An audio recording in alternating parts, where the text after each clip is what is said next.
in the year 2000, which is now 11 years ago, I made some changes in my approach to working. And I concluded initially, in the first few months, that I wanted to only work in color from then on, after 35 years of black and white photography. And there was a lot more to learn, because I wanted, when I thought to myself I wanted to work in color, I meant to work in color as I had worked with black and white, in that I could find in it some essential expressive potential that I could then work with. So I didn't want to just photograph things in color. I wanted to photograph things with color, using color as one, let's say in a zone system kind of mindset, would assign tonal value, grayscale value, monochromatic value, to a scene before them or a subject before them. You have to see in terms of what you're working with. So I was photographing a lot and learning about color as it mattered to me. And then over time, you start funneling experience into decision. I try not to assign a hierarchical significance to what I look at, in the way that we're probably programmed, most of us are probably programmed to really look at life through other people's pictures, right? So there's a group of people, you single some person out and you focus your attention on that person, but you don't necessarily see the environment they're in, or what relationships, structural relationships, chromatic relationships, dynamic relationships, all the various kinds of ways in which the elements in front of you can come together. So we tend to narrow it down immediately. There's a person, the person's more important than the tree. Well, if you don't assign those kinds of hierarchical relationships, then the tree and the person both present the same kind of, potentially the same possibilities of meaning in a picture.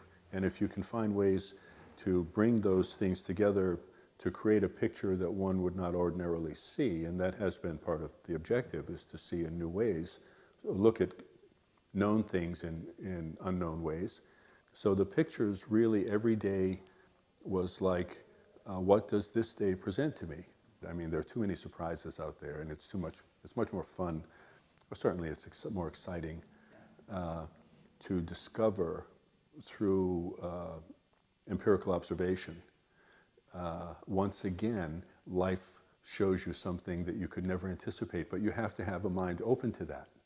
You can't go out there and say, oh, I'm only going to look at trees today, or I'm going to look at buildings today, or I'm going to photograph people on the street, because then you deny yourself access to all of these wonderful, unexpected things, which ultimately, if you simply pursue them, stream of consciousness, they will amount to something.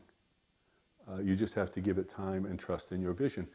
But for 10 years, I began to pick up on the fact that there were things going on in my pictures that kept reoccurring. And they might be small in one picture and dominant in another picture, but somehow there were linkages.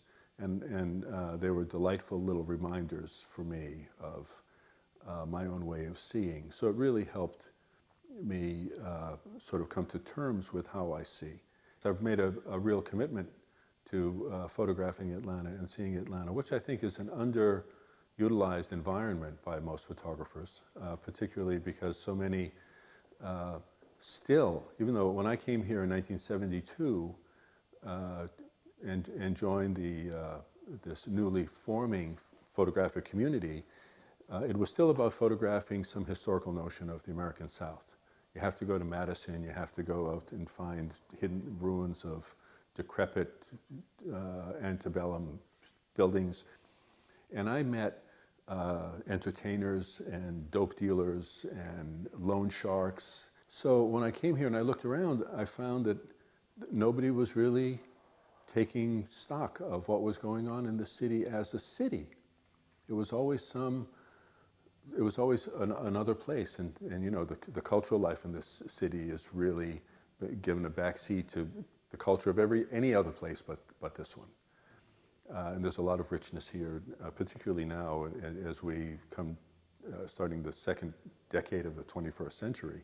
There's a lot of wonderful creative people here, more and more stuff is happening here, and there's more of an internal richness to the community that I think should be explored and is being explored now by more and more people.